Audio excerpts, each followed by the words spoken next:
Hey everyone, it's me Sam here, and today, on another episode of Sam's Reviews, The Secret Life of Pets. Now, let's start off with, first, here's, my ticket, from the movie. I had a Thursday night showing, and this was for today. I saw it twice.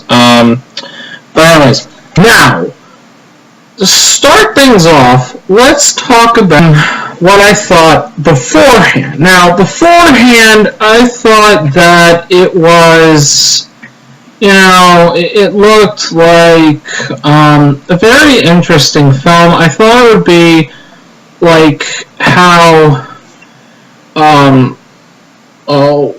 like the title itself is like what pets do when you're not around. And when I saw the teaser trailer, I thought it was very interesting. And I thought, that it had a lot of potential. Of course, it did show off a lot of gags, but it looked promising.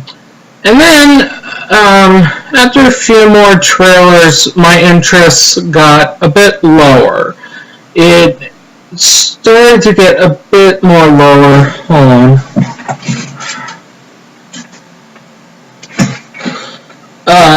So it started getting a bit more lower by the time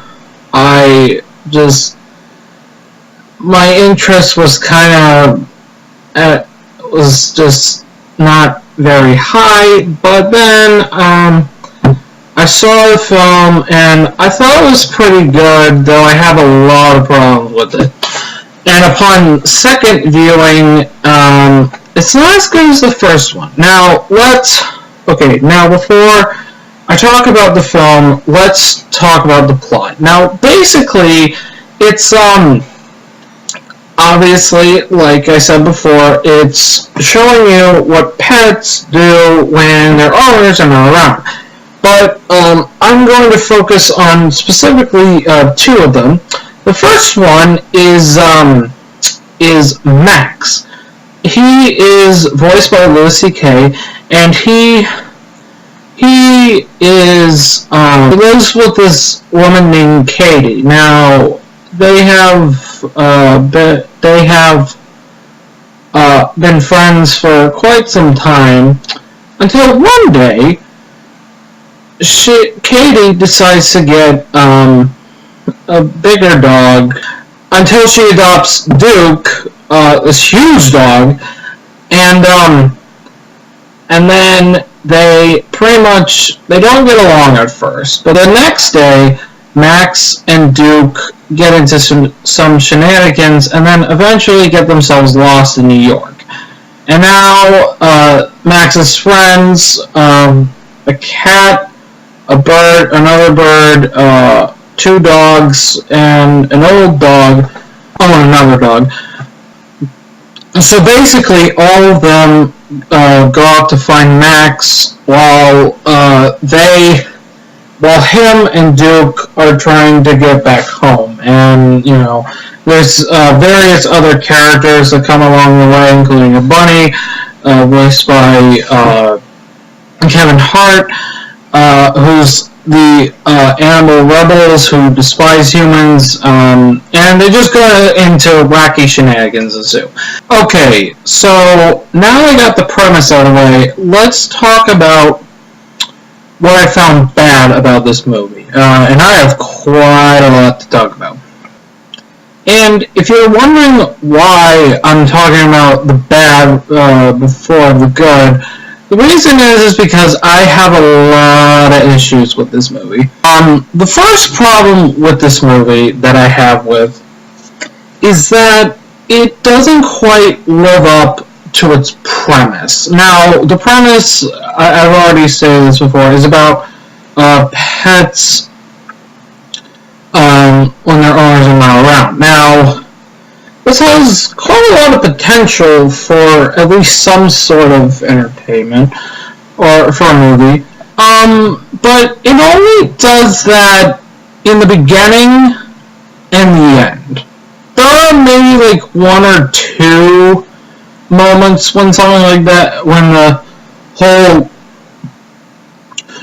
whole humans and animals interact, but it's only like there's so little of it in this movie, and they do quite a good job at the beginning of establishing it, but they don't really go far with it, because, okay, here's the thing.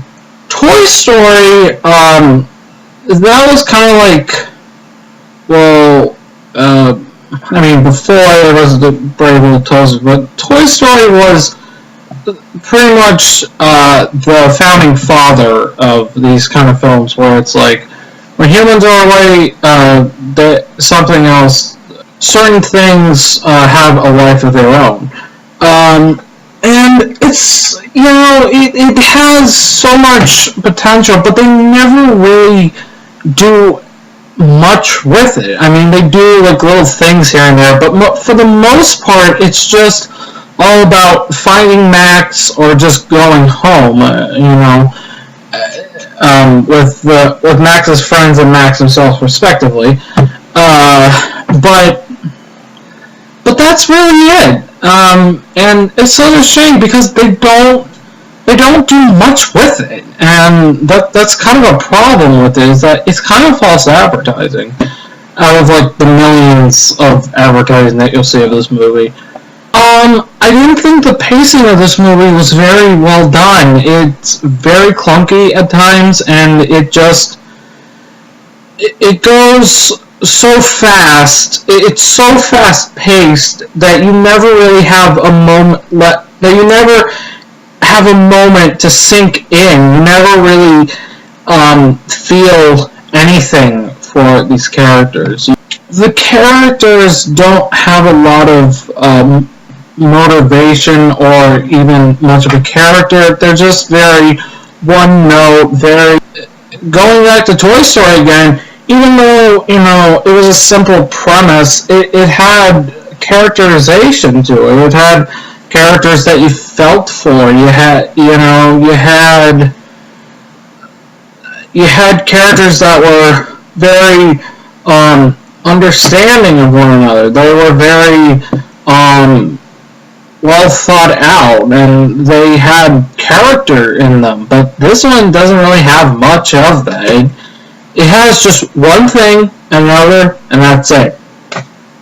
Now, maybe it's just because I'm a huge shipper. Like, like, whenever I see some sort of romantic interest, or, like some sort of bond between a male and a female, I automatically think of shipping them. But and this relates to what I previously said, is that Gidget. Wait, hold on. This one right here. Okay, there we go. Yeah, her. Yeah, so she's in love with Max, but she just says it, but she never really emotes to it. Like, you don't really feel that much for it, other than the fact that she is in love with Max. And even then, that's just very weak. It's not done well. It's very... It feels like it's just being thrown at you. And they never let you have time to think about this. I mean, it's not like she had a conversation and she reveals it. No, she just kind of, because when I first watched it, I didn't really catch on to that until like later on. But in this other viewing, which I had today, I then realized that like at the beginning, she actually like pretty much blatantly just says it out. Like, she's like, oh Max, I love you, or something like that. Or, well, I mean, I guess kind of subtly. She doesn't just say it out loud. Excuse me. And and you never. And I guess maybe I can accept this because I'm a shipper myself, but it's just you gotta. Illumination, you gotta actually have character motivation. You can't, or character development. You never give us time to really feel for them. This isn't really much of a spoiler, but well, maybe, I don't know. I mean, it's at the beginning, or at least the first act. And that's that when Katie gets Duke, he at the beginning is kind of a jerk. He doesn't really he's very mean to Max, and you know he's just like, screw you, I get my bunk. But then like the next day he is pretty much Max's sort, or not sort, is Max's he's obedient to Max because like he's kind of controlling him because you know he doesn't, because he's like breaking everything and forcing him to like think that it's his fault or something. Or anyway, something on the bottom maybe, I don't know. It's never explained. They don't go through with that. They never,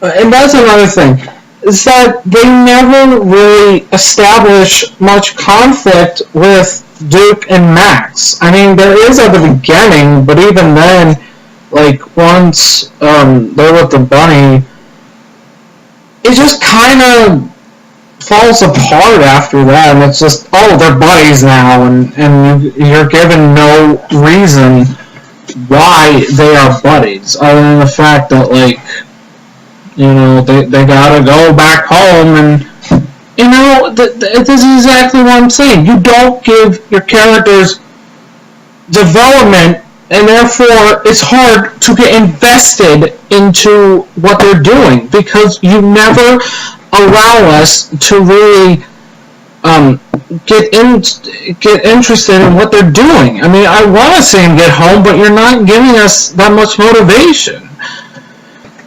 By the way, if you're wondering why if they haven't guessed yet why I'm making comparisons to Toy Stories, because this is basically Toy Story with pets. And here's another problem I have in the movie, is that it only takes place on like one day. Like, all the shenanigans that I'm describing, they all happen on one day. And in that daytime, like, they never like, they don't give much characterization for Katie. You know, she's just like at the beginning and the end of the movie. So she's not much of a plot. She doesn't contribute much to the plot at all, and she's almost kind of a waste, really, when you think about it. And